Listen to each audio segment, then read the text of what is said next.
Who's asking? How are we preparing for this tournament? We're preparing in the best way possible, given the circumstances. We've had to be very flexible. We've had to try and be innovative. We're trying extremely hard to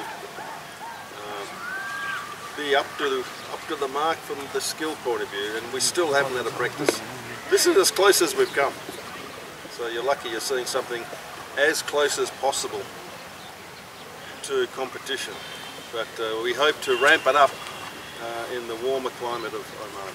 Before the Tri Series we are playing 2 ODI, so what are you focusing on that 2 games? We are looking at experimentation, or we are trying to... Oh well, that's right. It serves 2 purposes, you're right.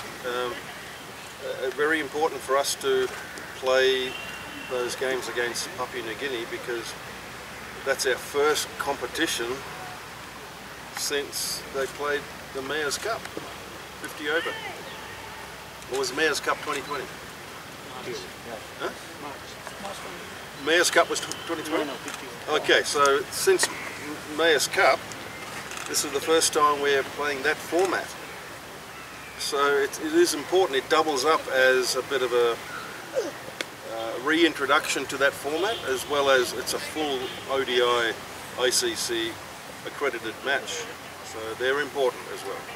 So we've seen the same opening pair that played in the T20 series last time. And that's hard to say. It possibly will be. I mean, they had some good success. They're young, they debuted, they did well, and they probably deserve their opportunity. So, but it depends on conditions. Depends on form as well, as much as we can gauge at training. But they're good players. Are you enjoying the competition inside the field, because it looks pretty tough to select the playing 11? How is the competition internally? Yeah. No, that's good. We want as much competition as possible put on the selectors to settle on the final 11, because that means you can't relax. If everyone's working hard and doing the right thing, then it's a responsibility of those who actually get picked to continue to do well. So we played Oman and USA in this field 2 years back. Oman outplayed us and we outplayed USA. So how have you seen the change since then? Well, I wasn't part of that. I've heard a little bit. But Nepal was in winning positions, but just couldn't do it. But it's harder now. Harder for 2 reasons. One is the preparation, and secondly, conditions. They're in their home condition, and they've been preparing pretty well. So we have our work cut out for us. So one of the successful players, Taras Kaka, retired from the cricket. So the team or you missed in this tournament or not? Or what do you say on that? Oh yeah, of course he will be sadly missed. He brings a lot of experience, and he represents everything what Nepal cricket's about. So he's left a very big hole to fill, big shoes to fill.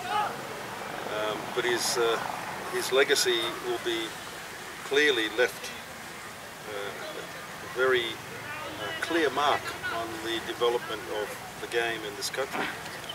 But I also would think, knowing Paris a little bit, that he would see that his replacement, the replacements on offer, are pretty good. So I think maybe, I don't know, maybe his retirement is a bit easier to make, knowing that there's some good young talent to take his place. If you look at the history, the number of spinners are always more in the Middle East team, but this time we're taking 4 pacers. So it is because of the conditions, or it's not? Yeah, principally. Conditions in Oman generally favour pace.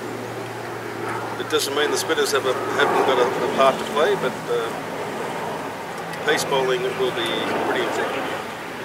Emergence of Gulshan, how impressed you are with this? He's a very, very bright prospect, great potential. So he needs to be looked after a little bit. He's very young, very raw, but he's very keen to learn, and that's a good thing.